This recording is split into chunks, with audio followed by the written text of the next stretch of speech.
Okay, so last lecture में क्या discuss किया था हम लोगों ने? We were doing I guess some questions ना, और हमने स्यूडो फोर्स कंप्लीट किया था I hope last lecture.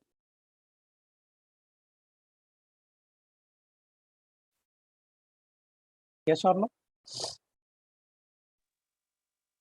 Yes sir. Okay, आज बात करेंगे फ्रिक्शन के बारे में। फ्रिक्शन ऑलरेडी आपने पढ़ा हुआ है, तो एक बार इसको समराइज करते हैं।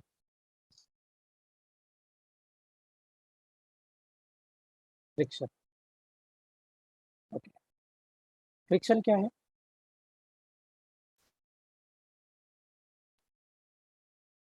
फ्रिक्शन क्या है? What is friction?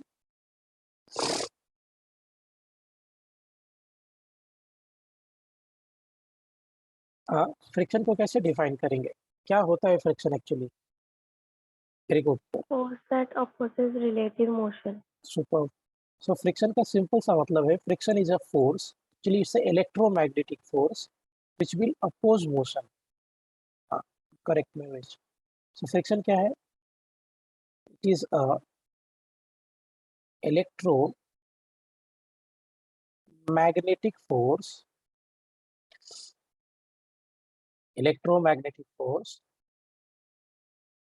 that will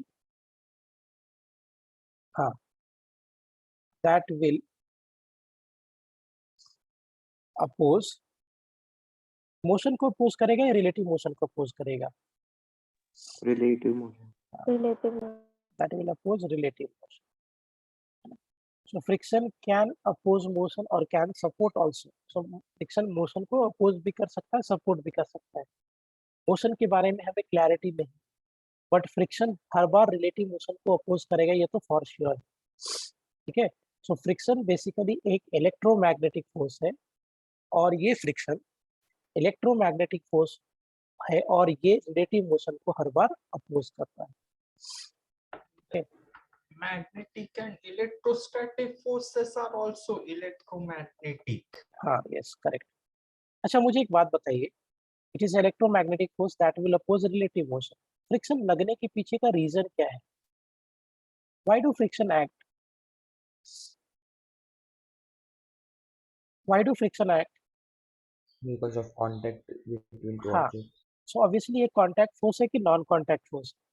Contact. Contact. So friction is a contact force. Friction is a contact force. Friction is a contact force. अच्छा, फ्रिक्शन एक्ट क्यों होता है? होता क्या है, आप ये सरफेस को ले लो, ये सरफेस कितना भी फ्लैट रहे, कितना भी स्मूथ रहे, कुछ ना कुछ अमाउंट में इस पे microscopic impurities, sorry microscopic level पे इस पे ऐसा शेप हो, राइट? ऑब्जेक्ट कितना भी फ्लैट रहे बेटा, उससे फर्क नहीं पड़ता, बट थोड़ा ही अमाउंट में रहेगा, माइक्रोस्कोपिक लेवल पे ही रहेगा। इस वे में ऐसा इरेगुलर नेचर रहेगा surface. Due to this irregular nature of the surface, friction will act, है ना? आप सरफेस को कितना भी फ्लैट ले लो, कितना भी फ्लैट ले लो, उस सरफेस पे माइक्रोस्कोपिक लेवल में कुछ ना कुछ इरेगुलरिटीज रहेगा, and due to that irregular nature of the surface, friction will act. Am I clear? अच्छा, मुझे एक बात और बताइए, क्या फ्रिक्शन ये सरफेस एरिया इन कांटेक्ट पे डिपेंड करता है क्या? Does friction depend on surface area in contact? No. Can you explain me why? Friction does not depend on surface area in contact. जो कांटेक्ट का सरफेस एरिया है, इस पे friction depend नहीं करता है। आप मुझे बता सकते हो कि क्यों नहीं करता है?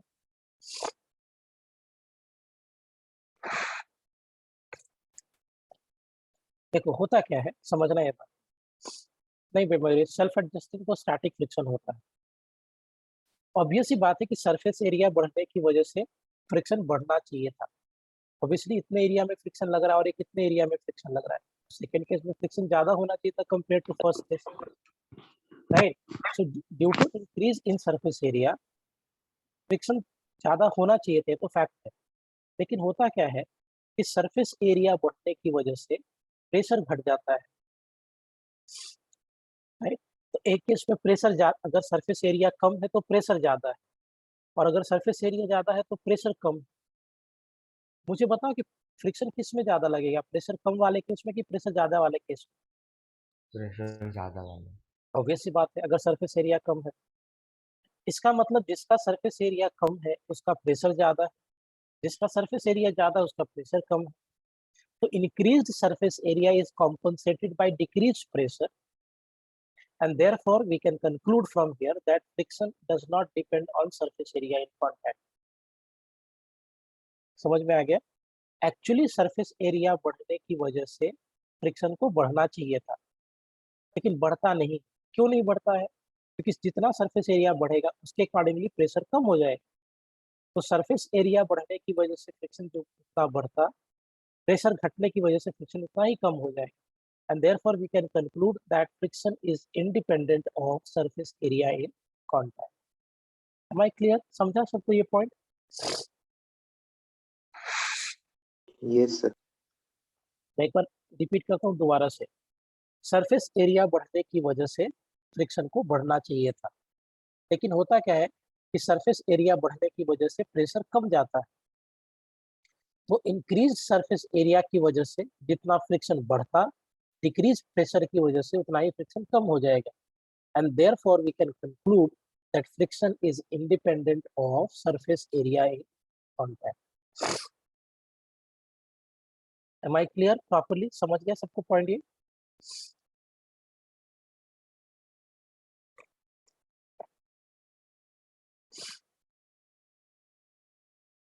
अच्छा, ये एक्शन रिएक्शन पेयर है क्या? क्या फ्रिक्शन पेयर में एग्जिस्ट करता है? क्या फ्रिक्शन पेयर में एग्जिस्ट करता है? Answer is Yes. यस। अगर इस पे फ्रिक्शन पीछे लगेगा तो ये इस पे फ्रिक्शन आगे लगाएगा, तो फ्रिक्शन एग्जिस्ट इन पेयर।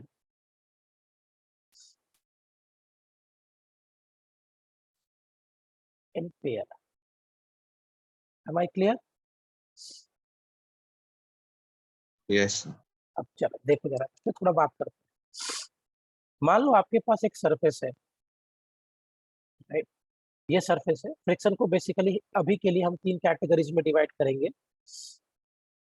एक जो कैटेगरी होगा उसको व्हाट डू वी कॉल, उसको हम बोलते हैं स्टैटिक फ्रिक्शन। दूसरे कैटेगरी को क्या बोलते हैं हम लोग? Limiting friction. And third category को what do we call? Kinetic friction. Am I clear? So friction को for this for now we have classified into 3 categories: static friction, limiting friction and kinetic friction. Is it clear बेटा? जैसे yes. देखिए, हाँ, मान लो ये surface है आपका और ये सरफेस ऐसा है। ये सरफेस मैक्सिमम फ्रिक्शन जो ऑफर कर सकता है वो मान लो 8 न्यूटन का है। तो surface can offer maximum friction of 8 Newton. आपने इधर से फोर्स लगा दिया, अप्लाइड फोर्स लगाया। मान लो आपने फोर्स 2 न्यूटन लगाया। We are applying a force of 2 Newton. What will be friction in this case? 2 Newton. 2 Newton होगा क्या? कि कुछ कम ज्यादा हो जाएगा? अगर आप फोर्स 2 न्यूटन लगा रहे हो तो फ्रिक्शन कितना लगेगा?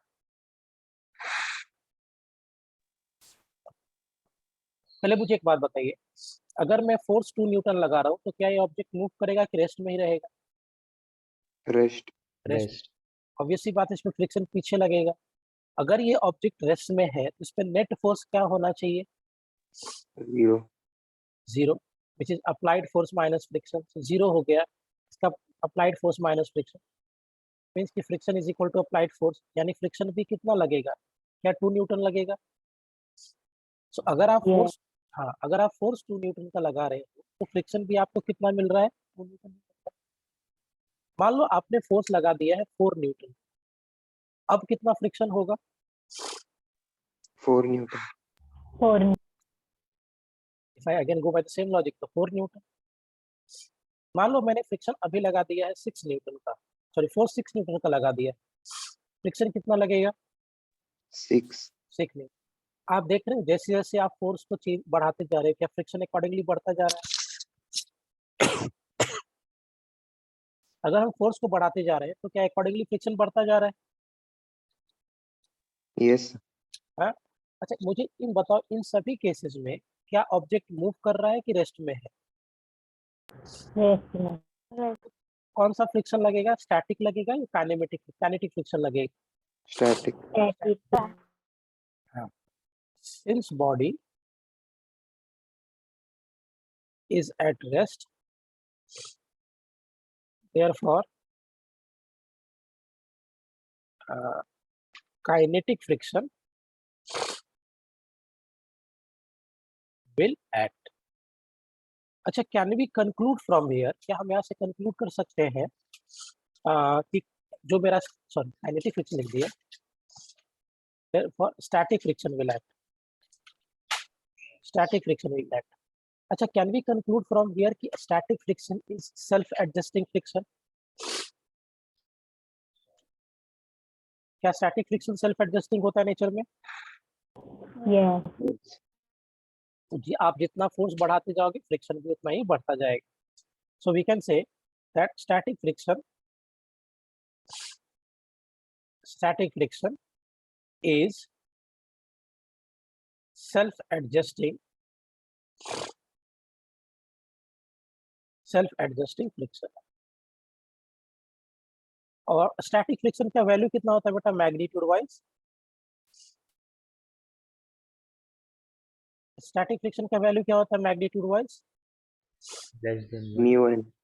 नहीं, स्टैटिक बात कर रहा हूँ। This is simply equal to what? Force applied.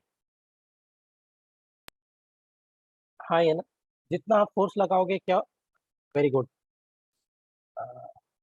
Excellent, जितना आप फोर्स लगाओगे क्या स्टैटिक फ्रिक्शन भी उतना ही होगा? देखो जितना मैं फोर्स लगा रहा हूँ मेरा स्टैटिक फ्रिक्शन उतना ही हो रहा है।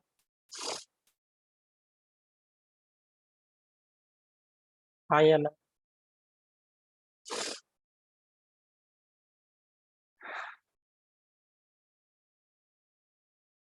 Is it clear now?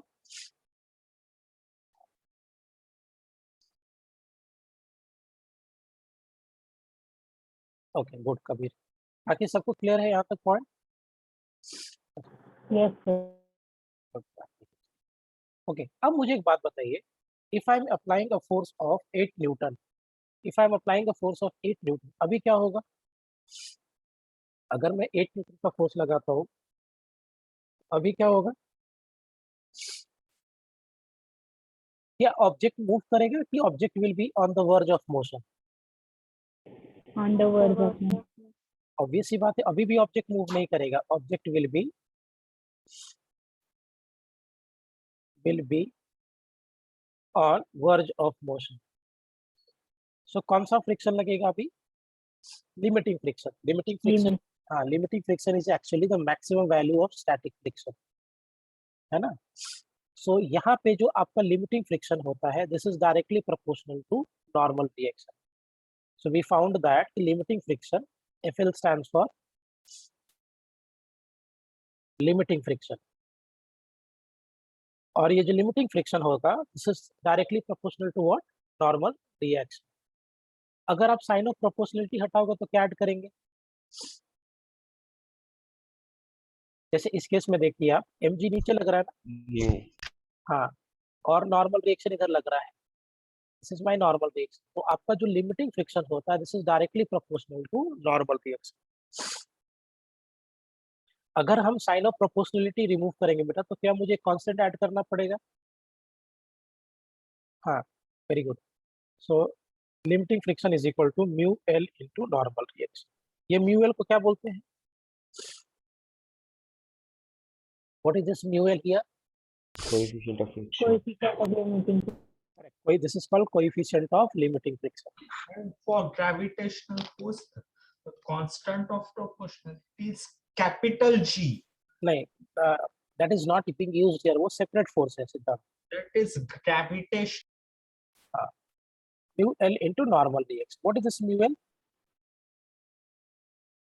Coefficient of limiting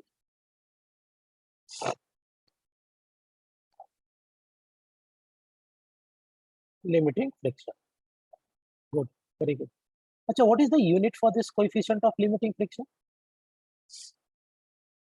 कुछ unit होगा क्या coefficient of limiting friction का? No. Unitless quantity. Mu L is unitless quantity. Why unitless? Can you tell me?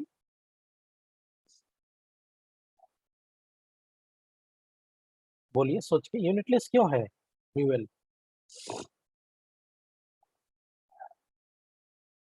Force upon force, very good sir. So ये actually friction भी force है और normal reaction भी force है. तो इसका भी न्यूटन होगा और इसका भी न्यूटन होगा. So they will get cancelled. So mu L का कोई unit. Okay. अब मुझे एक बात बताओ. If I am applying force now is of 10 Newton. जो आपका applied force है क्या वो maximum friction से ज्यादा है? आपका surface maximum friction कितना दे सकता था? 8 Newton. But अभी आपने force कितना लगाया? 10 Newton. So is your applied force more than the maximum friction offered by the surface? Yes. अब क्या होगा? ऑब्जेक्ट मूव करेगा कि रेस्ट में रहेगा?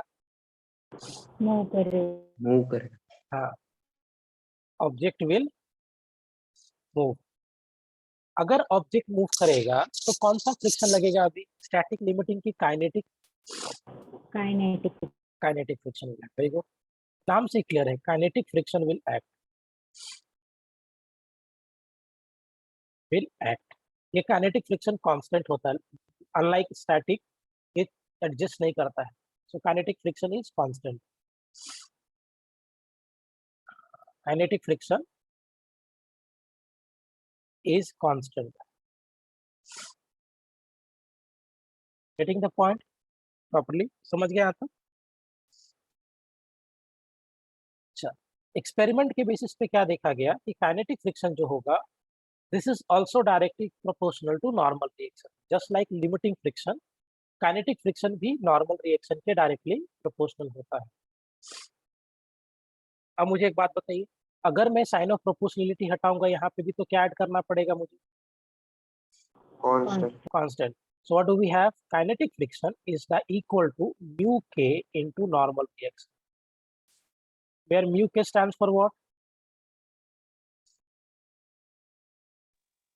Mu k किसके लिए stand करता है? Coefficient of kinetic friction. Mu k किसके लिए stand करता है? Coefficient of kinetic friction. Am I clear? सब याद होगा आपको. अच्छा, म्यू के का यूनिट होगा कि ये भी यूनिटलेस होगा? यूनिटलेस. यूनिटलेस क्वांटिटी में सब याद होगा, हमने डिस्कस किया था, बट एक बार मैंने वापस से समराइज कर दिया. अच्छा, कोएफिशिएंट ऑफ काइनेटिक फ्रिक्शन और कोएफिशिएंट ऑफ लिमिटिंग फ्रिक्शन में ज्यादा कौन सा होगा? It will be more and it will be less. कुछ याद है? काइनेटिक वाला कम होता है कि ज्यादा होता है? कम. Very good. Coefficient of kinetic friction is slightly less than coefficient of limiting friction. So it has been observed that the coefficient of kinetic friction जो होता है वो coefficient of limiting friction से थोड़ा कम होता है.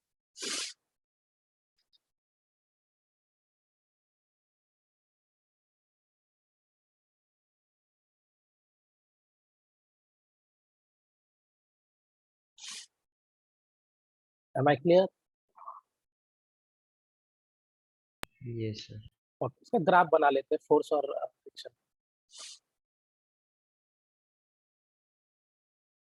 लेट्स से यहाँ पे आप फ्रिक्शन ले लो वर्टिकल एक्सिस पे. So here I am having friction और इधर मेरा अप्लाइड फोर्स है.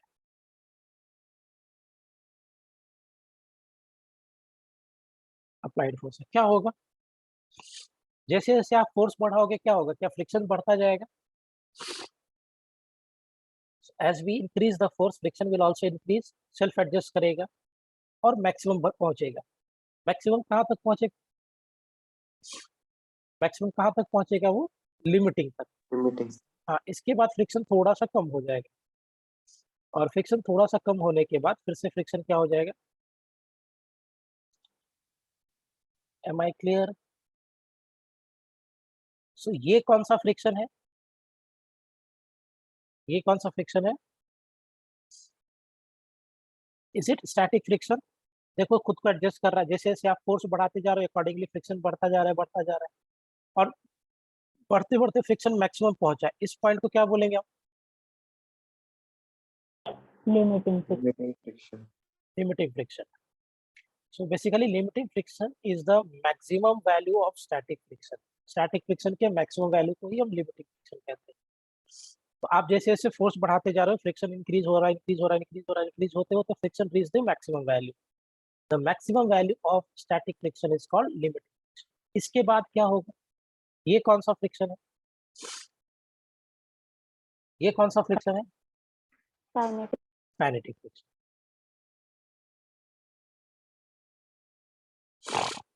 तो ये basically kinetic friction.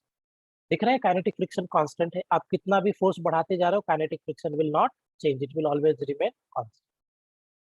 Limiting friction से काइनेटिक फ्रिक्शन थोड़ा सा कम होता है। Am I clear properly? Yes, sir. सबको समझ गया पॉइंट बेटा?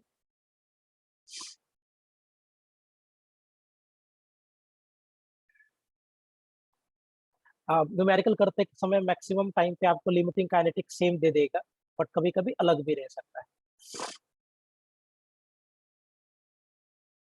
चलो एक सिंपल सा क्वेश्चन कराता हूँ ताकि कॉन्सेप्चुअली और क्लियर हो जाए। मान लीजिए एक सरफेस है इसमें में, है ना, और इसके ऊपर एक ब्लॉक रख दिया, and on this block we are applying a force here, F is equal to 2T। Block का मास मान लो M is equal to 2 kg का है। इस सरफेस का कोएफिशिएंट ऑफ लिमिटिंग फ्रिक्शन दिया है 0.3 और कोएफिशिएंट ऑफ काइनेटिक फ्रिक्शन दिया है 0.2। हालांकि इतना कम नहीं होता है, 0.29 के आसपास मुझे लेना चाहिए था, बट ठीक है। Just to make the calculation easy I have taken limiting 0.3, kinetic 0.2। आपसे पूछा जा रहा है find value of friction at number 1, T is equal to 2 seconds,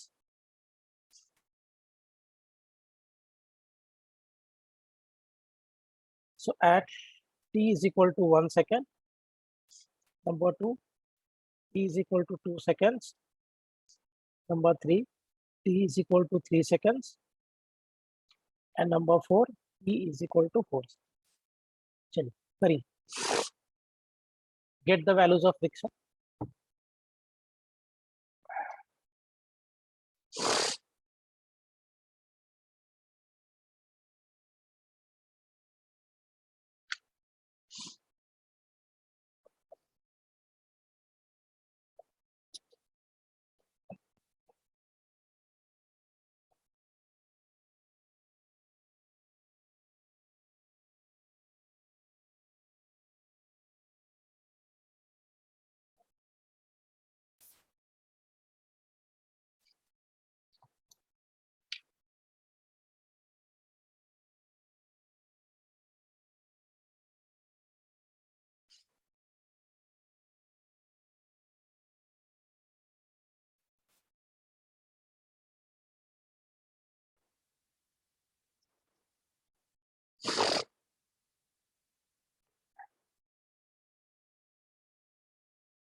कितना होगा? सबसे पहले क्या करेंगे? First find out the value of limiting friction. तो सबसे पहला काम तो आप यही करो, लिमिटिंग फ्रिक्शन को कैलकुलेट करिए।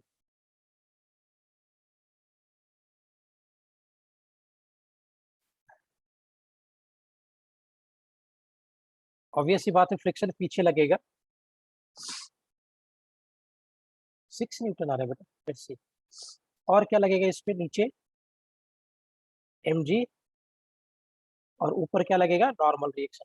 अच्छा, क्या कैन आई से कि normal reaction will be equal to mg in this case? क्या इस केस में नॉर्मल रिएक्शन mg के बराबर होगा या नहीं? Yes. क्योंकि ऑब्वियसली ये वर्टिकल डायरेक्शन में मूव नहीं कर रहा है, so we can conclude that normal reaction is equal to mg। So normal reaction कितना हो जाएगा? 2 into 10, so this is equal to what? 20। so limiting friction क्या होता है? FL, is it mu L into normal reaction? so mu L कितना दिया है? 0.3 into 20। now if I solve this, so limiting friction which I have is 6 mu, है ना? चलो first case में बात करते हैं। फर्स्ट केस में टाइम कितना दिया था मैंने आपको? Time is equal to what? 1 second. तो फोर्स कितना लगाओगे आप? This is 2t। So force कितना हो जाएगा? Will it be equal to 2 into 1? Is it force equal to 2 newton? क्या ये मेरा फोर्स जो है, is it less than limiting friction? Object move करेगा कि रेस्ट में रहेगा? रेस्ट में रहे। रेस्ट में रहेगा। Very good. So excellent Dhara. so, इस केस में object will be at rest, will be at rest. अच्छा, अब अगर ऑब्जेक्ट रेस्ट में है तो कौन सा फ्रिक्शन लगेगा? Static friction. स्टैटिक। तो कैन आई से कि जो स्टैटिक फ्रिक्शन होता है वो किसके बराबर होता है? Is it equal to the applied force which force you are applying? Super Mayuresh, excellent excellent. क्योर होगा या नहीं अप्लाइड फोर्स के बराबर? So what will be static friction? आपने फोर्स कितना लगाया है? 2 न्यूटन। तो क्या स्टैटिक फ्रिक्शन भी 2 न्यूटन होगा फर्स्ट केस में?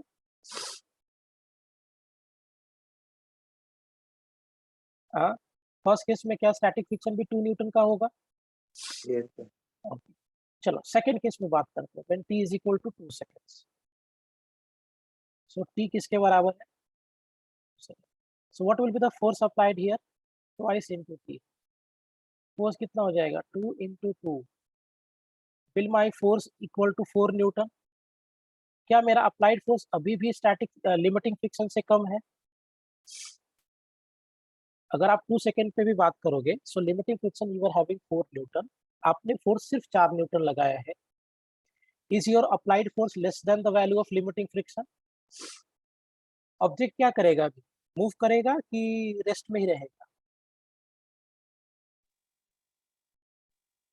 इस केस में ऑब्जेक्ट मूव करेगा कि रेस्ट में ही रहेगा? Rest. Rest. Rest. So object will be at rest, या ज्यादा अच्छा बोलना है कि no relative motion will take place, है ना?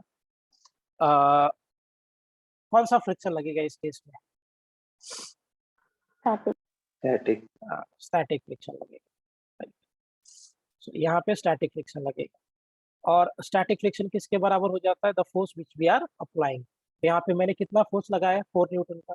सो static friction will be also equal to 4 newton. Am I clear?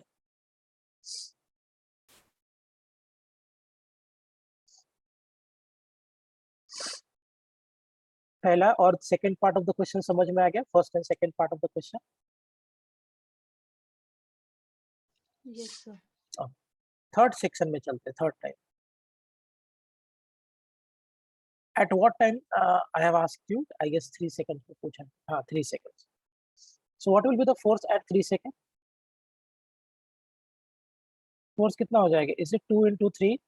So my applied force will be equal to 6 Newton.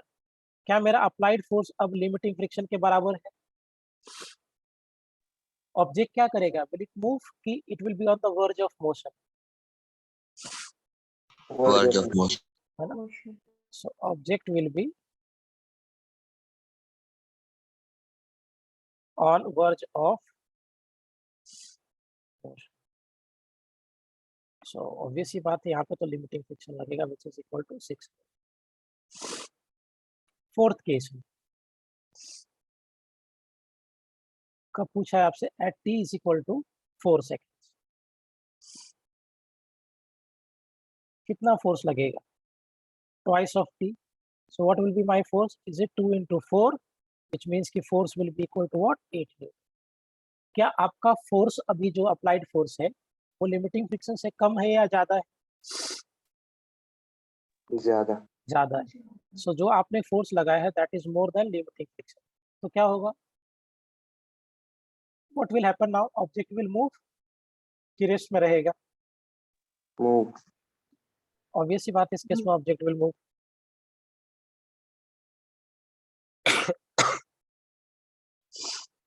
Will move. अच्छा मुझे एक बात बताओ, अगर ऑब्जेक्ट मूव करेगा तो कौन सा फ्रिक्शन लगेगा? Kinetic. सॉरी, काइनेटिक फ्रिक्शन लगेगा. सो ऑब्वियस सी बात है, इस केस में kinetic friction will act. So कैसे निकालेंगे kinetic friction? Is it equal to mu K into normal reaction, है ना? So which means kinetic friction कितना हो जाएगा? Mu K what I have given you 0.2 और नॉर्मल रिएक्शन 20 था. So 0.2 into 20. Solve this. कितना लग जाएगा काइनेटिक फ्रिक्शन? 4. इतना कम नहीं होता है. अगर ये 6 है तो ये 4 नहीं होता. ऑफकोर्स 5.99 के आसपास होता है, 5.9 या 5.8 के आसपास. ठीक है, फॉर द प्रॉब्लम सॉल्व. समझ में आया सबको पॉइंट? आई होप अभी फ्रिक्शन फ्रिक्शन समझ गया होगा ढंग से. Yes. Okay.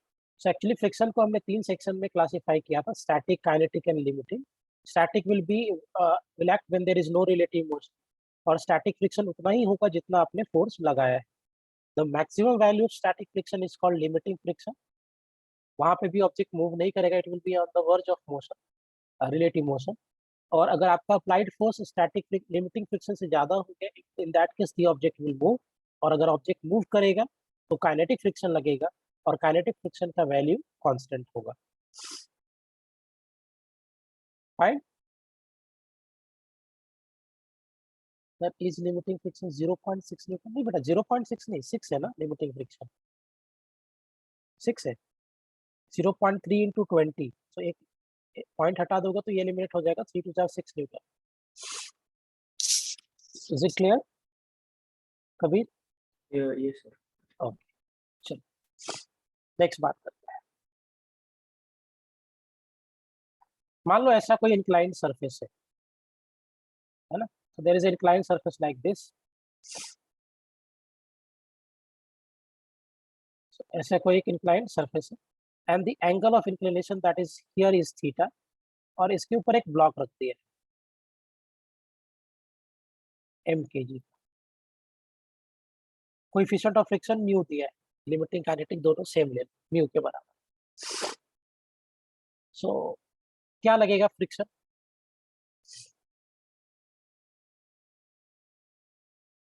What will be the friction?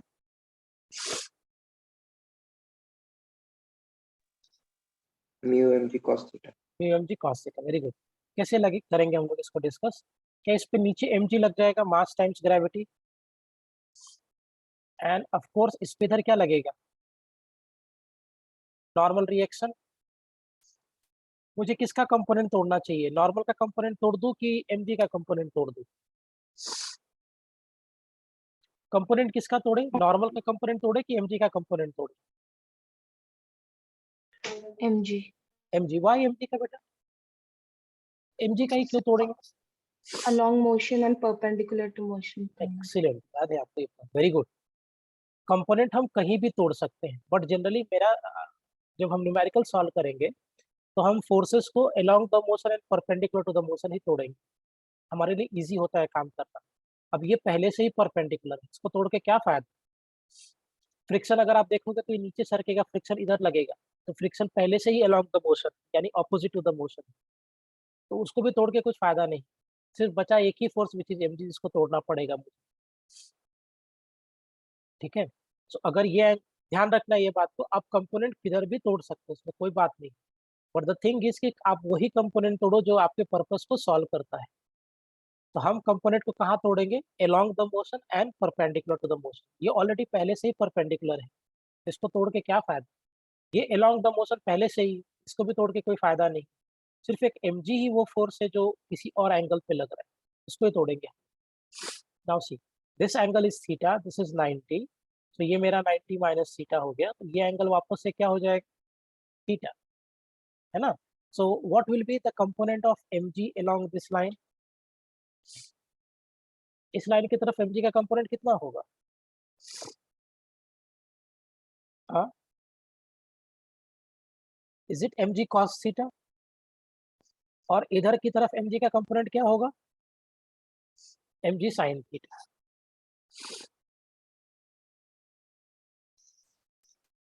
बराबर है क्या point? Yes. Let me write this as f. So f we had mg of sin theta, and what will be normal reaction here? Normal reaction किसके बराबर होगा, mg cos theta. Cos theta. mg cos theta. Obviously normal reaction will be equal to mg cos theta. Now what will be friction? What will be friction? mu n. mu into normal. So friction कितना होगा, normal reaction as we had is mg cos theta. So friction कितना होगा, mg into cos theta. यही होंगे ना सारे force. जरा इसका ग्राफ बनाओ थीटा के साथ में। सो लेट्स से इस एंगल पे, इस एक्सिस पे मैं एंगल ले रहा हूँ थीटा, और इस एक्सिस पे मैं एफ ले रहा हूँ, दिस वन, नॉर्मल ले रहे हैं और फ्रिक्शन ले रहे हैं, तीनों ही प्लॉट करें। चलो एक एक करके बनाते हैं। पहले एफ का बनाते हैं। एफ का ग्राफ कैसा बनेगा, will be like sine theta, और ये मैक्सिमम तो 90 डिग्री तक जाएगा। इसका ग्राफ कुछ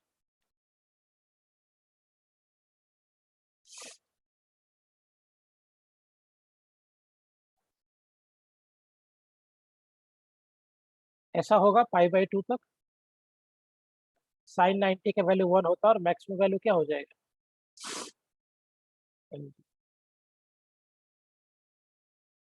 हाँ या ना, ऐसा ही ग्राफ होगा ना साइन का। This is the graph for F. Sine theta का ग्राफ अगर आपको याद हो तो साइन थीटा का ग्राफ ऐसे ही होता है। मुझे इतना ही पार्ट चाहिए। सो यहाँ से लेकर 90 तक प्लॉट कर दिया। सो ये वाला ग्राफ आपका एफ का हो जाएगा। Is it clear? Normal reaction, Yes, sir. हाँ, नॉर्मल रिएक्शन का ग्राफ कैसा होगा, will it be like cos का ग्राफ, कॉस का ग्राफ। सो क्या नॉर्मल का ग्राफ ऐसा होगा,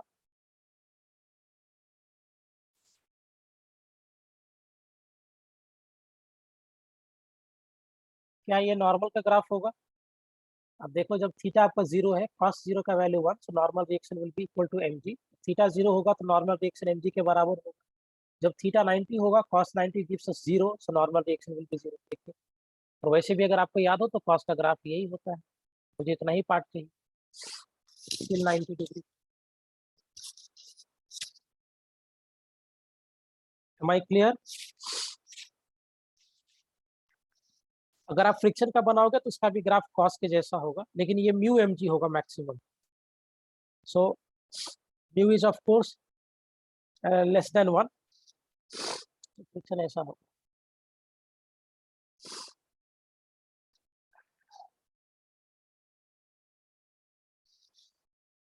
ये होगा जी, this will be the graph for friction. So ये आपका एफ का ग्राफ हो गया। This is the graph of normal reaction and this is the graph for friction.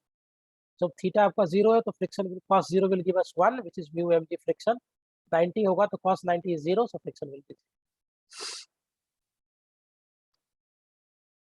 Am I clear with the graph, everyone?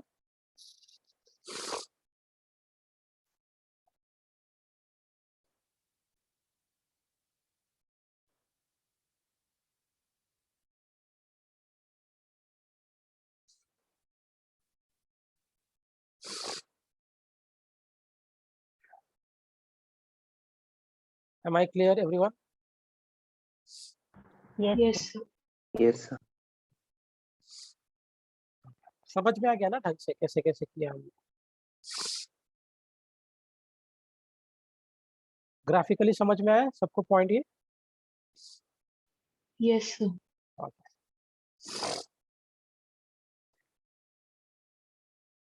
चलो equation देता हूँ। So there is a horizontal surface, ये without friction है, surface पे कोई friction नहीं है फिलहाल। एक ब्लॉक ऐसे लिया है, इसके साथ अटैच करके वी हैड अनदर ब्लॉक, ऐसे मेरे पास एक दूसरा ब्लॉक। ओके, ये वाले ब्लॉक का मास कैपिटल एम के जी है, इसका मास स्मॉल एम के जी। इस दोनों के बीच में फ्रिक्शन है म्यू, और सरफेस पे फ्रिक्शन क्या है? 0। आप इधर से फोर्स लगा रहे हो F।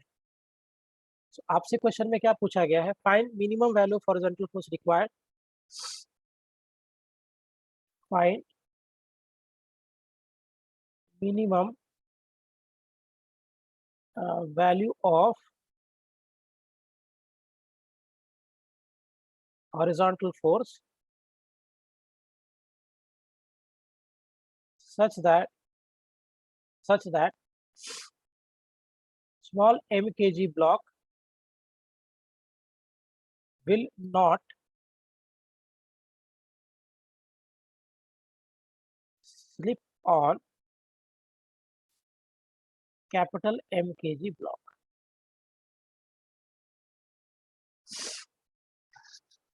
करी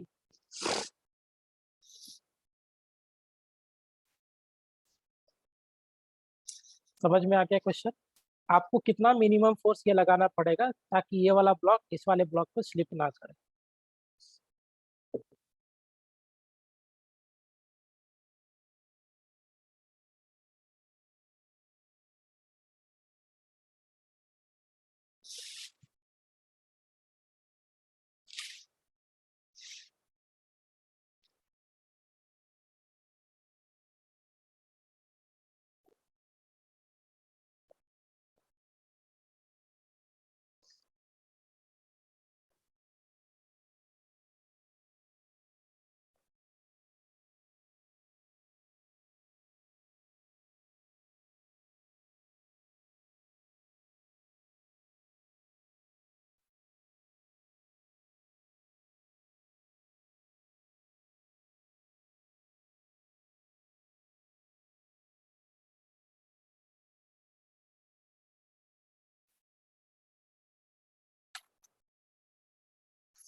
क्या करेंगे, कैसे डील करेंगे इसको?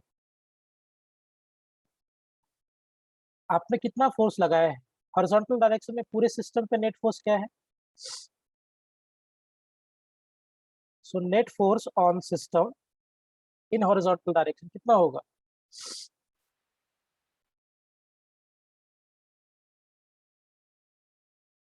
बोलो, हॉरिजॉन्टल फोर्स कितना लगेगा ऑन द सिस्टम?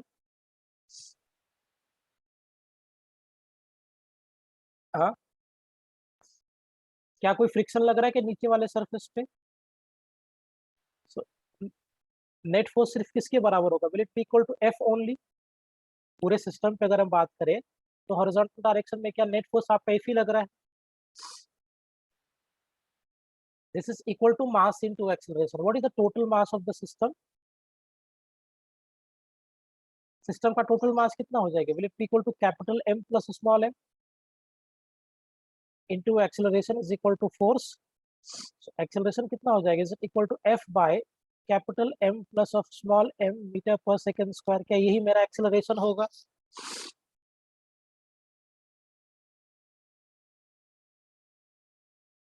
यही एक्सीलरेशन होगा क्या? So acceleration will be equal to what? Capital F by capital M plus of small M metre per second square. Now ये स्मॉल ब्लॉक का फ्री बॉडी डायग्राम बनाते हैं। क्या होगा स्मॉल ब्लॉक का free body diagram?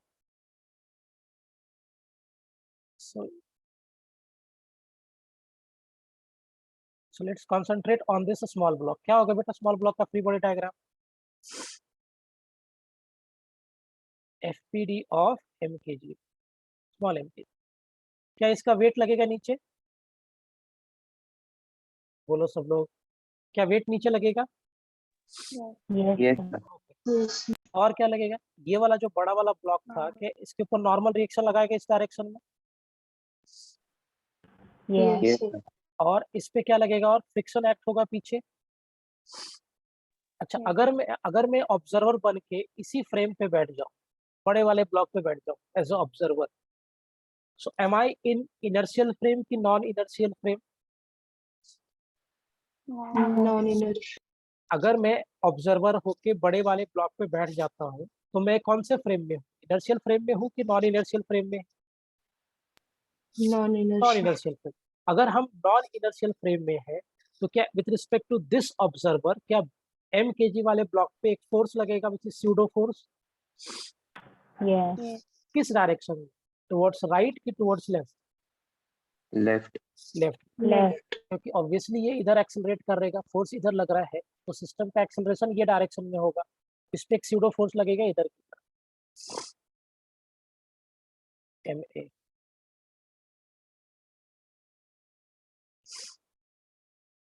With respect to observer और capital mkg block. Yes और no? अच्छा, मुझे एक बात बताओ, ये ऑब्जर्वर को क्या दिखेगा? ये ब्लॉक रुका हुआ है कि मूव कर रहा है? ये जो ऑब्जर्वर है इसको क्या दिखेगा? ये ब्लॉक रुका हुआ है कि मूव कर रहा है? रुका हुआ. रुका So, हुआ. अगर रुका हुआ है तो हॉरिजॉन्टल डायरेक्शन में नेट फोर्स कितना लगना चाहिए? 0. 0। सो कैन आई से कि n minus of ma is equal to 0। So n किसके बराबर होगा? ma के बराबर होगा क्या? और अगर ये स्लिप नहीं कर रहा तो कैन आई से कि friction should be at least equal to mg और नो स्लिपिंग। जो आपका फ्रिक्शन होगा वो कम से कम किसके बराबर होना चाहिए? जितना नीचे mg लग रहा है, अगर उतना ही ऊपर फ्रिक्शन लगेगा एटलीस्ट, तभी तो वो स्लिप नहीं करेगा ना। Yes, sir. ठीक है भाई। So now what will happen? Friction mu into normal reaction is equal to what? mg. So mu normal reaction किसके बराबर है? ma, this m and m will get cancel। यहाँ से acceleration मुझे already था पता, so we had from here that mu into acceleration is equal to what? g। so mu into ये कितना हो जाएगा? f divided by capital M plus small m is equal to what? g। so f minimum कितना होगा? g by mu into capital M plus small m। यही होगा क्या value?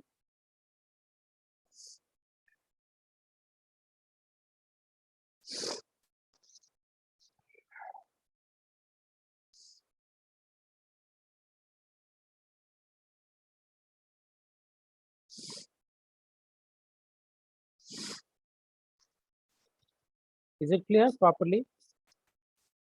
Good, super. ये देखो, ये जो क्वेश्चन था इसमें आपके पास दोनों आ गया, but the concept of pseudo force also, तो हमें स्यूडो भी लगाना पड़ा, साथ साथ हमें फ्रिक्शन का भी अप्रोच लगाना पड़ा, तभी जाके बनेगा क्वेश्चन।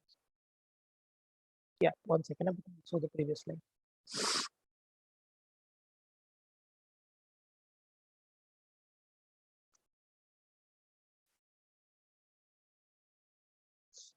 अगर आप ज्यादा फोर्स लगा दोगे तो भी वो रुका रहेगा, क्योंकि फ्रिक्शन जो उतना ही लगेगा जितना आपने वेट लगाया है।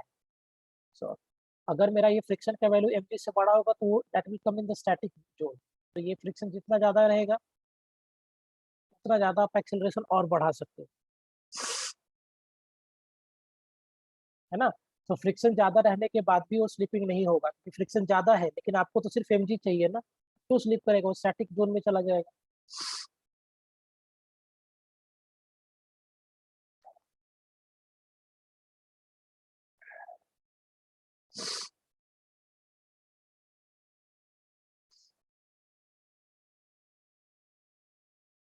Am I clear?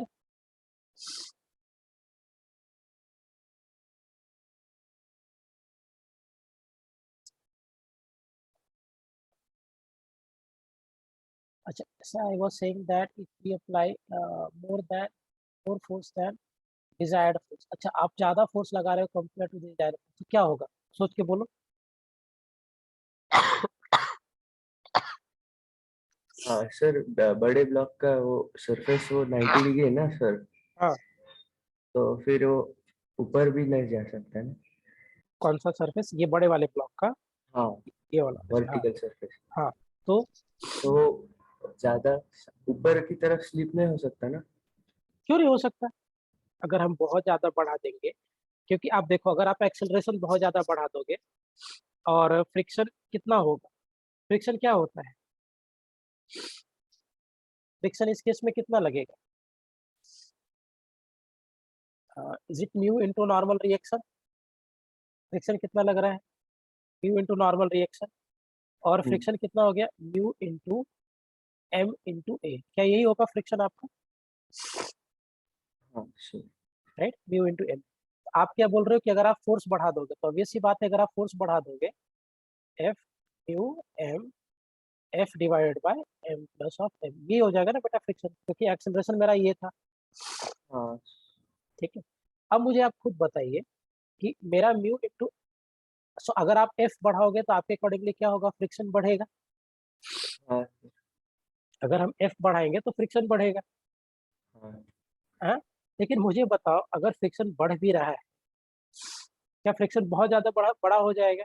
अगर आप फोर्स बढ़ाओगे तो फ्रिक्शन बढ़ेगा, ऑब्वियस है। लेकिन मुझे बताइए, हमें फ्रिक्शन कितना चाहिए रोकने के लिए? mg। आप हाँ आपके पास मान लो फ्रिक्शन हो गया 80 न्यूटन, बहुत ज्यादा बोल दिया। तो मान लो तुम्हारे पास फ्रिक्शन 80 न्यूटन हो गया, लेकिन आपका वेट सिर्फ 20 न्यूटन है, तो कितना फ्रिक्शन लगेगा उस केस में? सिर्फ 20 लगेगा, रिमेनिंग 60 न्यूटन का कोई काम नहीं। Am I clear what I am saying? क्योंकि अगर फ्रिक्शन आपका बहुत ज्यादा हो गया, 80 न्यूटन हो गया, और आपको सिर्फ 20 न्यूटन ही चाहिए, तो याद है वो स्टैटिक वाले जोन में चला गया, मतलब सेल्फ एडजस्टिंग हो गया। तो जितना आप एक्सटर्नल फोर्स लगाओगे उतना ही फ्रिक्शन हो जाएगा ना। तो इसकी वजह से ये ब्लॉक ऊपर नहीं चढ़ेगा, उधर ही रुका रहेगा। ओके। समझ में आया मैंने क्या बोला? हाँ सर, थोड़ा थोड़ा समझ में आया। मैं रिपीट करता हूँ। अच्छा क्वेश्चन है तुम्हारा भाई। फ्रिक्शन कितना हो गया? Mu into M into F by M plus of M. So you are saying कि सर आप ये जो फोर्स है ना, ये बढ़ा दो, डिजायर्ड वैल्यू से ज्यादा कर दो। कर दिया मैंने। तो फोर्स मैंने डिजायर्ड वैल्यू से ज्यादा कर दिया, तो ऑब्वियस सी बात है फ्रिक्शन का मैक्सिमम लिमिट बढ़ जाएगा। अभी कितना हाँ फ्रिक्शन लग रहा था? mg के बराबर। अगर हम फोर्स बढ़ा देंगे तो फ्रिक्शन बढ़ जाएगा। मान लो कि अभी फ्रिक्शन लग रहा था 20 न्यूटन, मान लिया। अब बढ़ाने की वजह से मान लो कि फ्रिक्शन लग रहा है टोटल 80, लेकिन मेरा रिक्वायरमेंट कितना है? क्या मेरा रिक्वायरमेंट सिर्फ 20 न्यूटन का है?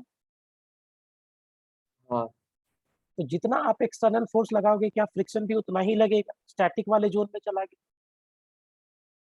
क्या हाँ स्टैटिक वाले जोन में चला गया ना? तो आपने लिमिट फ्रिक्शन मैक्सिमम 80 हो गया, लेकिन मुझे 80 की जरूरत नहीं है। मेरे लिए कितना फोर्स, कितना फ्रिक्शन चाहिए? सिर्फ 20 न्यूटन चाहिए। हाँ। राइट, तो ये वाला ब्लॉक कहीं नहीं जाएगा। अगर ये ज्यादा भी हो गया ना, फ्रिक्शन अगर ज्यादा भी हो गया, तो भी ये ब्लॉक इधर ही रुका रहेगा। ऐसा नहीं होगा कि ये ब्लॉक ऊपर चढ़ जाए। हाँ गेटिंग द पॉइंट? ये sir. Very good question by the way. तुम्हारा एकदम जेन्युइन पॉइंट है। तुम्हारा पॉइंट क्या है कि फ्रिक्शन mg से बड़ा हो गया तो इसको ऊपर जाना चाहिए था। नहीं, फ्रिक्शन अगर mg से बड़ा भी हो जाएगा ना, तो भी ये ब्लॉक रुका ही रहेगा। कि जैसे ही फ्रिक्शन mg से बड़ा हो गया, it will come in static phase, और स्टैटिक फ्रिक्शन उतना ही लगेगा जितना mg लगेगा। ब्लॉक ऊपर नहीं जाएगा, ब्लॉक रुका ही रहेगा। एक्सीलेंट, क्लियर है पॉइंट यहाँ पे? ये सर। समझा सबको वो क्या पूछ रहा था?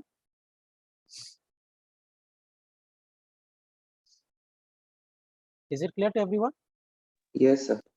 Yes. गुड। उसका बहुत जेन्युइन पॉइंट है। उसका पॉइंट क्या है कि वो फ्रिक्शन को mg से बढ़ा दिया, तो ये सेइंग कि सर फ्रिक्शन mg से बड़ा हो गया तो ब्लॉक को ऊपर जाना चाहिए था। ऑब्वियस सी बात है, अगर फोर्स बड़ा होगा तो ऊपर जाएगा। लेकिन प्रॉब्लम क्या है फ्रिक्शन के साथ, कि जैसे फ्रिक्शन mg से बड़ा हो गया ना, तो मुझे तो सिर्फ mg चाहिए ना। तो स्टैटिक वाले जोन में चला गया। तो आप फ्रिक्शन कितना भी कर दो, ब्लॉक ऊपर नहीं जाएगा, because it will be in the static phase, रुका ही रहेगा। Fine.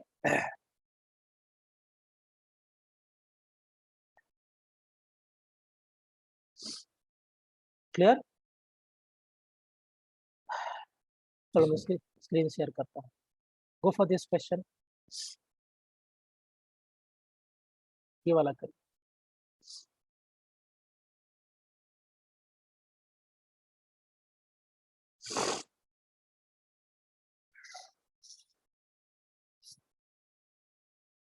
This is Arihant book. तो अरिहंत से पहले करेंगे, फिर मैं आज एक असाइनमेंट भी शेयर करूँ नेक्स्ट वीक के लिए।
चलो करें।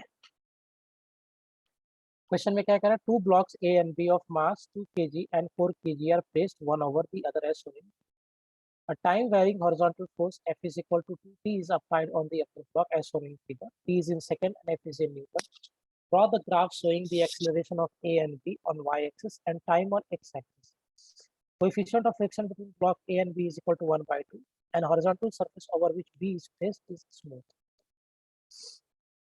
बहुत अच्छा सवाल है।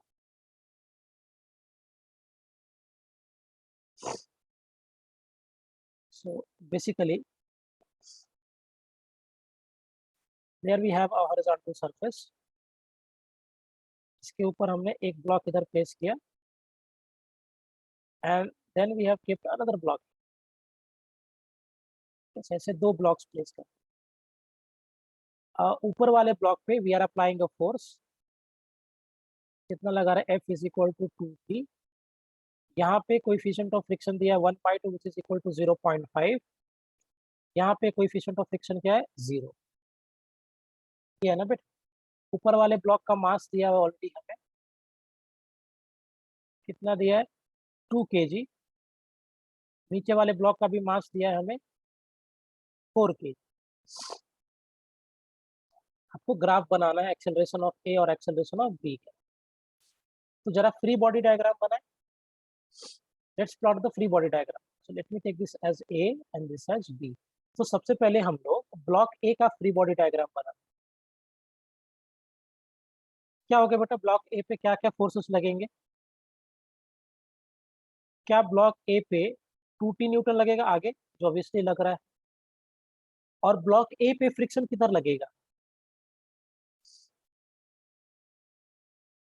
ब्लॉक ए पे फ्रिक्शन कितना लगे, किधर लगेगा? टुवर्ड्स राइट कि टुवर्ड्स लेफ्ट? लेफ्ट। तो क्या इस पे फ्रिक्शन इधर लगेगा? अच्छा, अगर हम ब्लॉक बी का फ्री बॉडी डायग्राम बनाए, सो ब्लॉक बी का फ्री बॉडी डायग्राम क्या होगा? अगर ब्लॉक बी ब्लॉक ए पे फ्रिक्शन पीछे लगा रहा है, तो ब्लॉक ए ब्लॉक बी पे फ्रिक्शन किधर लगाएगा?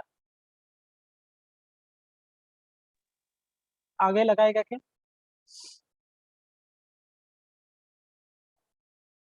अगर ब्लॉक बी ब्लॉक ए पे फ्रिक्शन पीछे लगा रहा है, तो ब्लॉक ए ब्लॉक बी पे फ्रिक्शन किधर लगाएगा? आगे लगाएगा।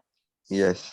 ओके, मुझे बताओ ब्लॉक बी पे हॉरिजॉन्टल डायरेक्शन में अदर देन दिस फ्रिक्शन और कोई फोर्स लग रहा है क्या? ब्लॉक बी पे हॉरिजॉन्टल डायरेक्शन में other than this friction is there any other force which is acting on no. The block? No. भी नहीं। तो ब्लॉक बी किसकी वजह से मूव करेगा? फ्रिक्शन की वजह से मूव करेगा कि ये फोर्स की वजह से मूव करेगा? फ्रिक्शन। फ्रिक्शन। Friction. तो ब्लॉक बी को मूव कराने वाला फ्रिक्शन है। देखो फ्रिक्शन मोशन को सपोर्ट कर रहा है ना? So we can conclude from here कि block B will move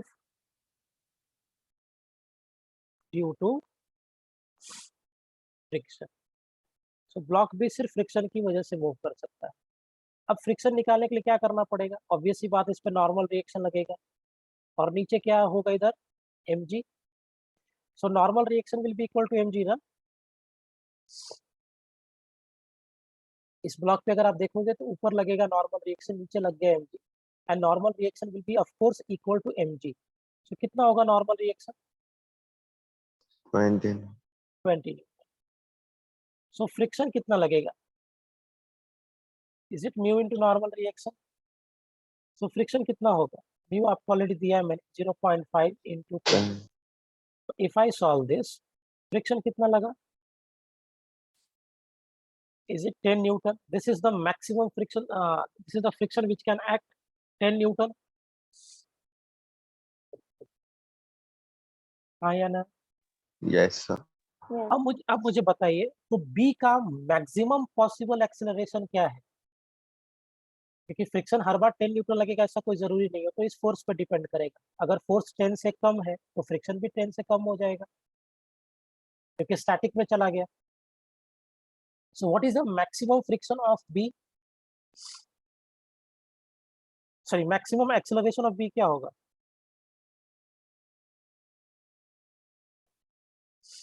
so acceleration B का मैक्सिमम कितना हो सकता है? Is it equal to F/m?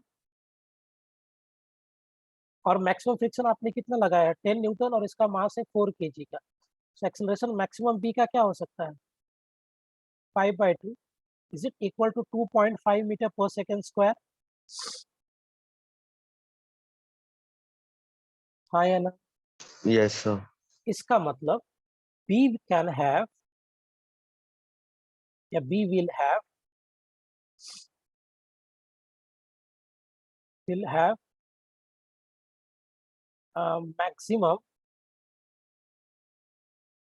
friction of 2.5 metre per second square. अब जरा देखना, जब तक ब्लॉक ए का friction 2.5 metre per second square होता है तब तक तो ये दोनों ब्लॉक साथ में चलेंगे, लेकिन जैसे ही ब्लॉक ए का friction 2.5 metre per second square से एक्सीड कर गया, 2.5 मीटर पर सेकेंड स्क्वायर से एक्सीड कर गया, तो क्या ब्लॉक ए और ब्लॉक बी के बीच में रिलेटिव मोशन होना चालू हो जाएगा?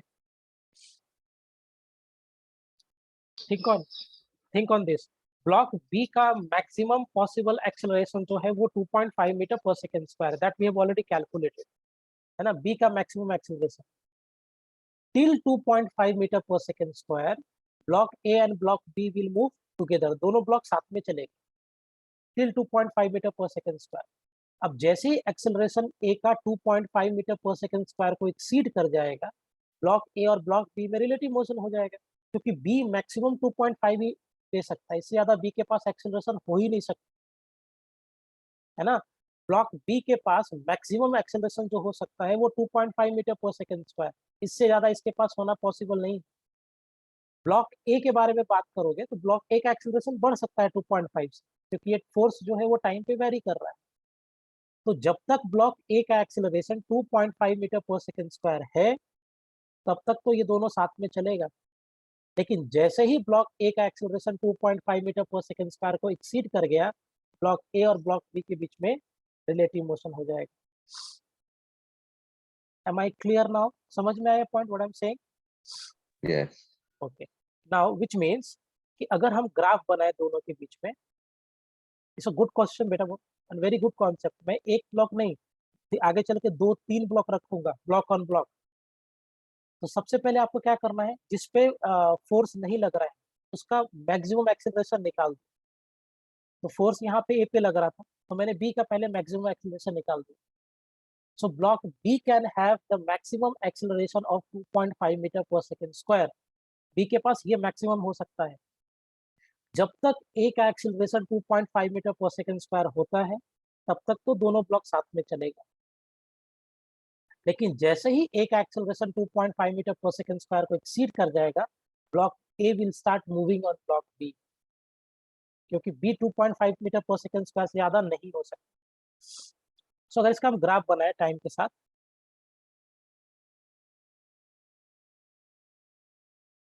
Let's say we have time here, इधर मेरे पास टाइम है,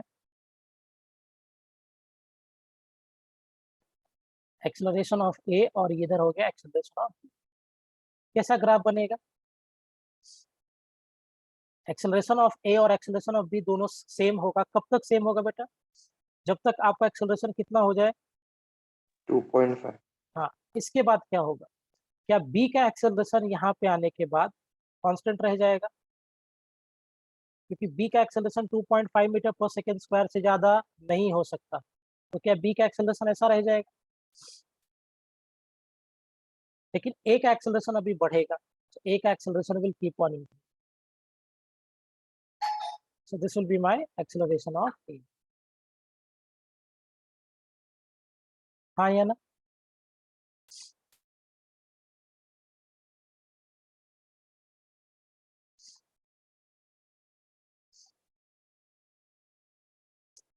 Yes or no? होगा क्या ऐसा? Yes. Good, very good. ये हो जाएगा एक्सेलरेशन ऑफ ए और ये हो जाएगा एक्सेलरेशन। अच्छा, कितने टाइम पे 2.5 होगा इसका ए का एक्सेलरेशन? कैसे डिस्कस करेंगे? कितने टाइम तक एक्सेलरेशन इसका 2.5 होगा?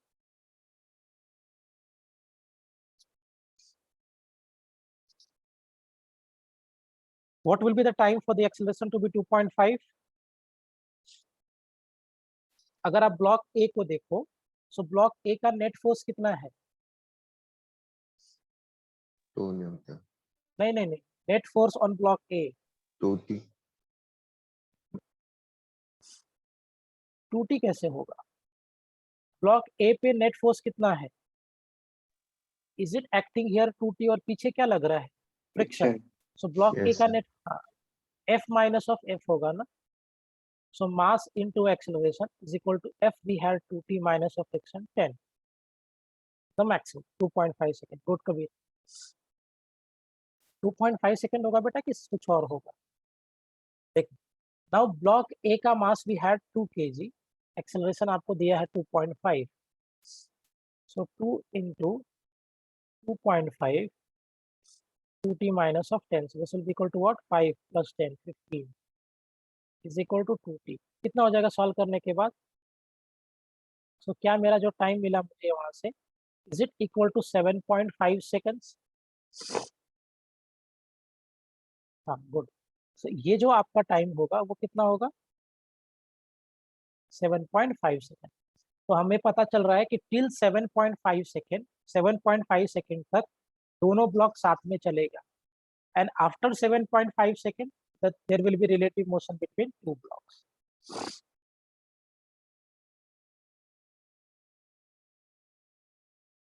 Am I clear?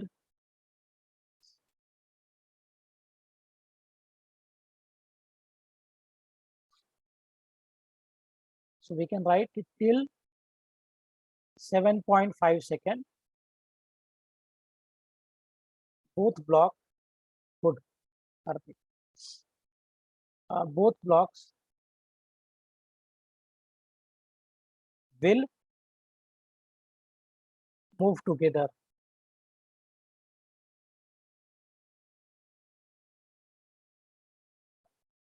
But after that,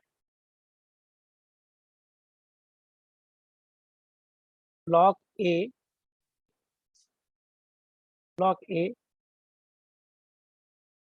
will slip on block B. Am I clear? अच्छा, ये एंगल कितना होगा by the way? What will B this angle? Theta. Basically horizontal से आपको एंगल पूछा है, मतलब स्लोप पूछ रहा हूं मैं। कितना होगा ये? कैसे कैलकुलेट करेंगे? सो ब्लॉक ए पे अगर आप लिखोगे तो नेट फोर्स कितना था? Is it the applied force minus of friction? So mass into acceleration of A is equal to 2t minus of friction, friction कितना था 10, so mass we had of 2 kg into acceleration of a is equal to 2t minus of 10, so acceleration of a कितना हो गया, is it t minus of 5,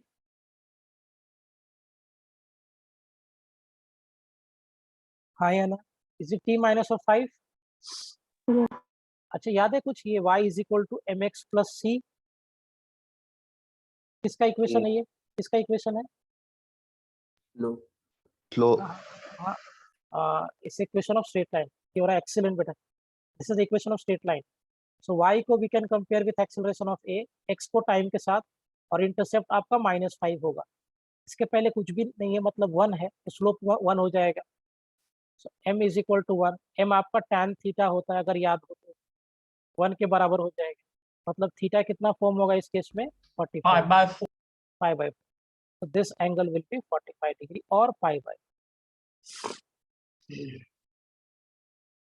is it clear properly? Good Bhumika, excellent, sir good question, समझ में आया सबको point ये?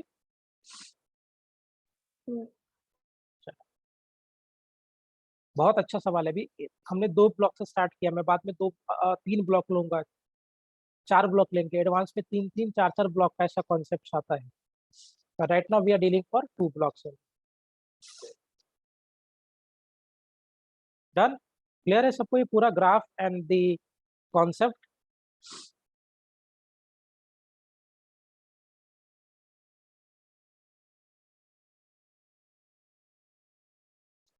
Shall I move forward?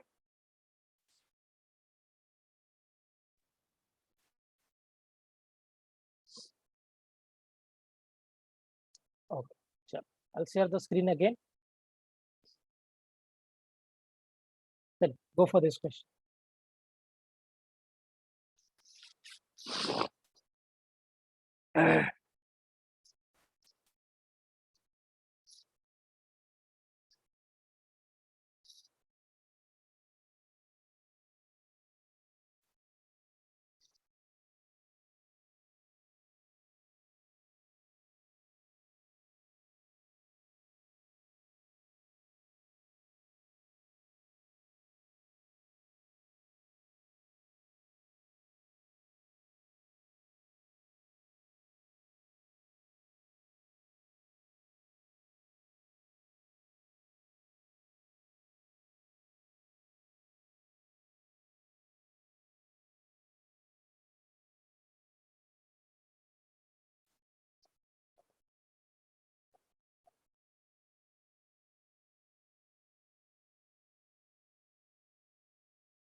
Okay, क्या कह रहा है, coefficient of friction between the 2 blocks as shown in figure is 0.6. The block are given velocities in the direction shown in the figure. The time when the relative motion between them will stop. अच्छा, अभी तो relative motion होगा, और ये दोनों block के बीच में coefficient of friction दिया 0.6. Assume that the lower block is sufficiently long and the upper block does not fall. करें इसको,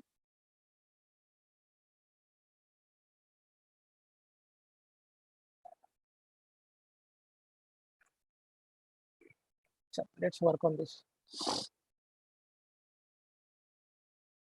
So, इस particular question में we have a arrangement like this.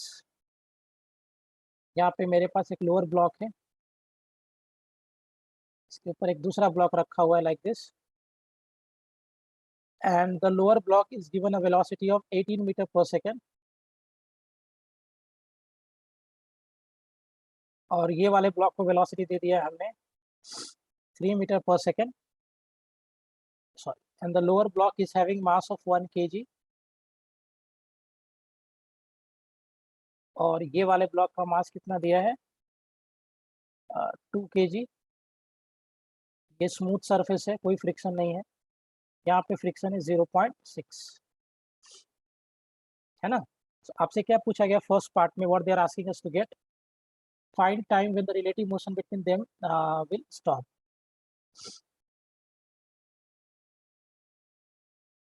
Find time, first part है question का, when relative motion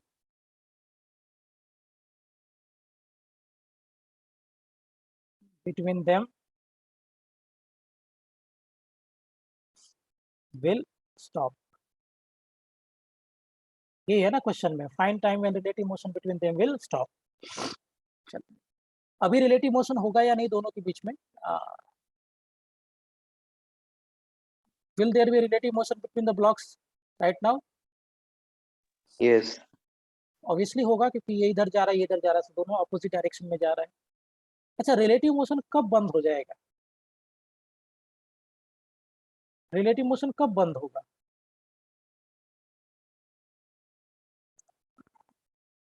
अभी तो relative motion हो रहा है because two blocks are going in different direction, so और अलग अलग वेलोसिटी, तो रिलेटिव मोशन तो होगा.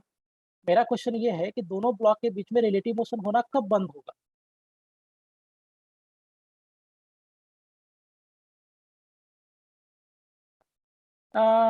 नहीं कबीर, वो ऑलरेडी आपको कह रहा है कि ब्लॉक बी बहुत बड़ा है.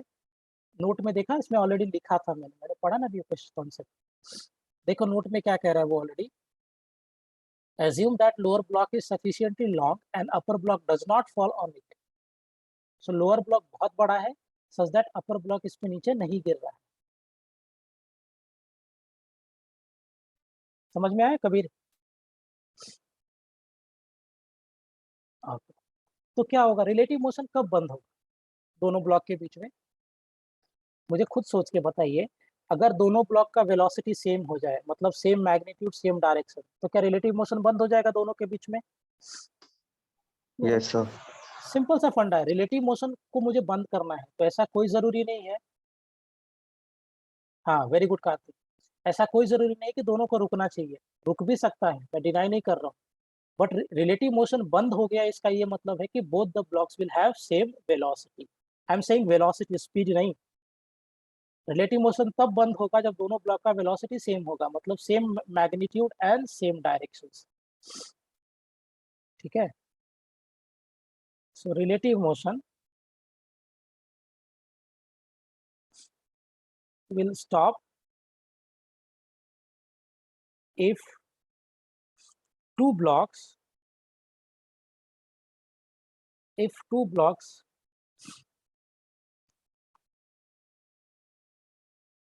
will have same क्या, velocity की speed? Velocity. velocity, ध्यान रखना.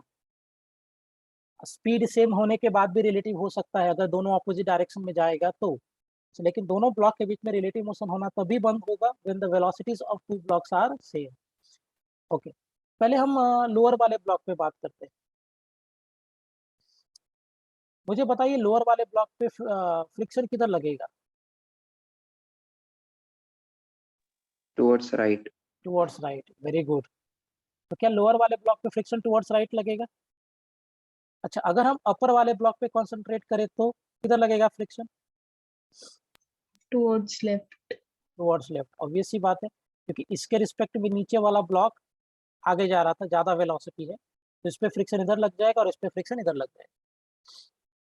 हाँ या ना? यही होगा ना? Yes, sir. ओके. फर्स्ट एक काम करते हैं, ये डायरेक्शन को प्लस मान लेते हैं, तो अपोजिट डायरेक्शन क्या हो जाएगा? Negative. So I am assuming the right direction is positive, so left direction will be of course negative. पहले फ्रिक्शन बताओ कितना होगा? Is it mu into normal reaction? इस पे अगर आप देखोगे तो mg नीचे लगेगा, फ्रिक्शन इसकी पे लग रहा है तो इसी के वेट की वजह से लगेगा ना फ्रिक्शन, और इस पे नॉर्मल रिएक्शन इधर होगा. So what will be friction here? Mu into normal reaction, and as we know कि normal reaction is equal to what? mg. So friction कितना होगा? Is it mu into mg? हाँ. So friction will be equal to 0.6 into mass कितना दिया block का? 2 into 10. सो friction कितना हो जाएगा? Will that be equal to 12 Newton?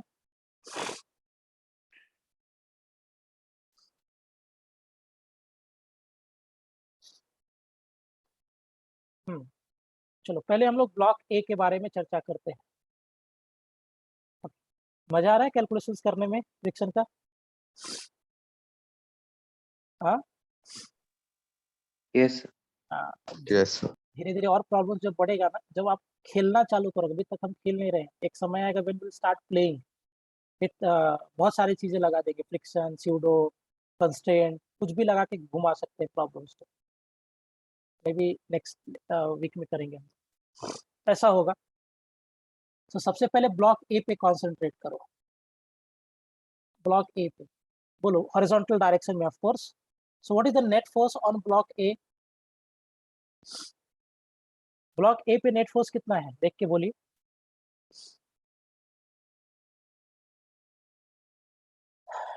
Block ए पे नेट फोर्स कितना है? Friction. सिर्फ फ्रिक्शन है, सो फ्रिक्शन ही हो गया। So mass into acceleration of block A is equal to friction 12। Block A का एक्सेलरेशन मास दिया हमको कितना? 2 kg। So 2 into acceleration of a is equal to what? 12. This is 6. So acceleration of a कितना आ गया? 6 मीटर पर सेकेंड स्क्वायर। मुझे बताओ block A का एक्सेलरेशन वेरिएबल है या कांस्टेंट है? Constant. Can we apply kinematic equation on block A? Yes. है ना? ऑफ कोर्स यूज कर सकते हैं, लगा दो। v is equal to u plus of at। अब देखिए डायरेक्शन अच्छे से लिखेंगे, इसका u पॉजिटिव होगा लेकिन एक्सेलरेशन नेगेटिव होगा। So can we write that v is equal to 3 minus of 6 into t. Let me have this as equation number। ठीक है। Now let's go on block B। मुझे बताओ ब्लॉक बी पे horizontal direction में क्या force लग रहा है? अगेन ओनली फ्रिक्शन, और तो कोई हॉरिजॉन्टल डायरेक्शन में लगने वाला फोर्स नहीं है। सो ब्लॉक बी पे भी कितना लग रहा है? क्या ब्लॉक बी पे भी फ्रिक्शन ही लग रहा है?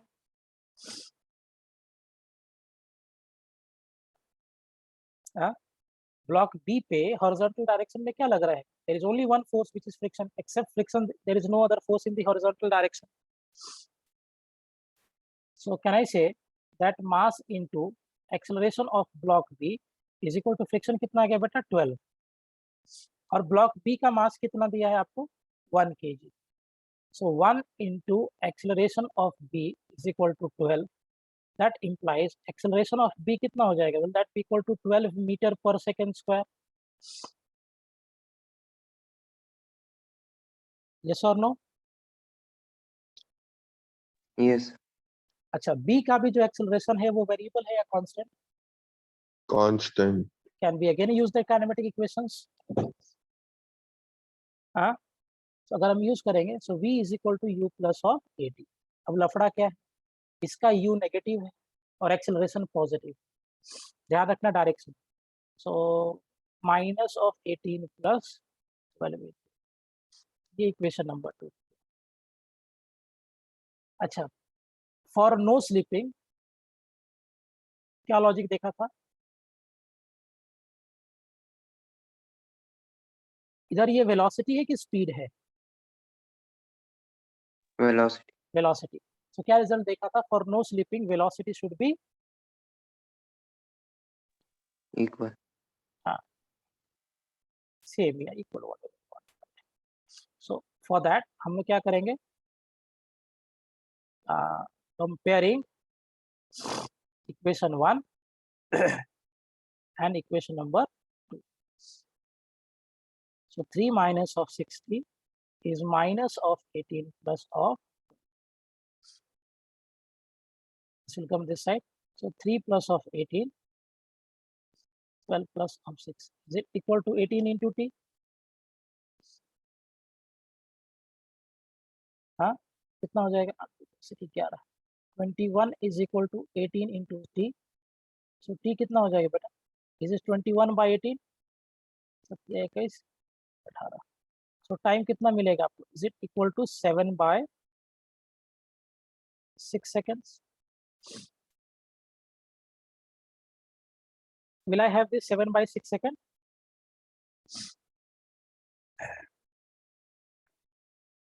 Good. So 7/6 second वो time है when the relative motions between two blocks will stop. अच्छा, इसी क्वेश्चन के बी पार्ट में पूछ रहा है the common velocity of two blocks.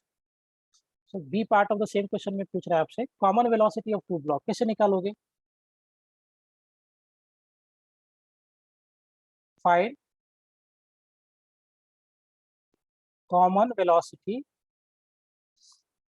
Of two blocks. कैसे कैलकुलेट करेंगे दोनों ब्लॉक्स का common velocity? So for that क्या यूज करना पड़ेगा? v is equal to u plus a t, जो भी एक रिलेशन था. So I go by this 3 minus of 60. v is equal to 3 minus of 60. t already आपके पास है कितना? 7/6. So velocity is equal to 3 minus of 6 into 7/6. v is equal to 3 minus of 7. So velocity कितना आ गया बेटा? Am I having minus of 4 metre per second.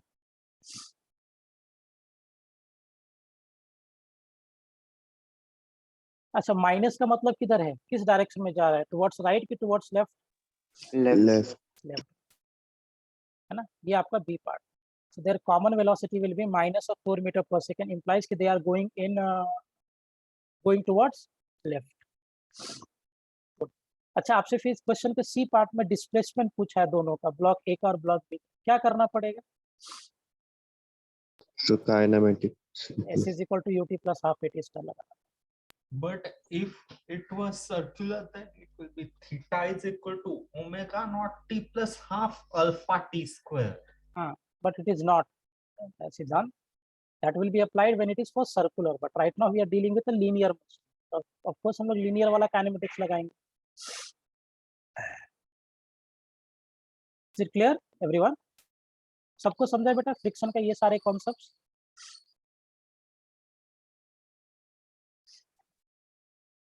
Yes, sir. So close for today. मैं एक क्वेश्चन बैंक शेयर करता हूँ past year के, majorly NEET और जेई मेंस लेवल का ही क्वेश्चन बैंक है, वो एमटीजी बुक एक्चुअली, वो शेयर करता हूँ. अगले लेक्चर से पहले will have a time for a week. 4-5 दिन आपको मिलेंगे. ये 4-5 दिनों में वो पूरा क्वेश्चन बैंक सॉल्व करोगे आप लोग और उसके डाउट्स रखोगे. Next time will discuss. I guess हमने प्रोजेक्टाइल भी डिस्कस नहीं किया ना अभी तक? Yes, sir. One more motion, but circular motion was pending. Circular motion is pending. Circular motion अभी हमने पढ़ा कहाँ है मॉर्निंग लेक्चर में.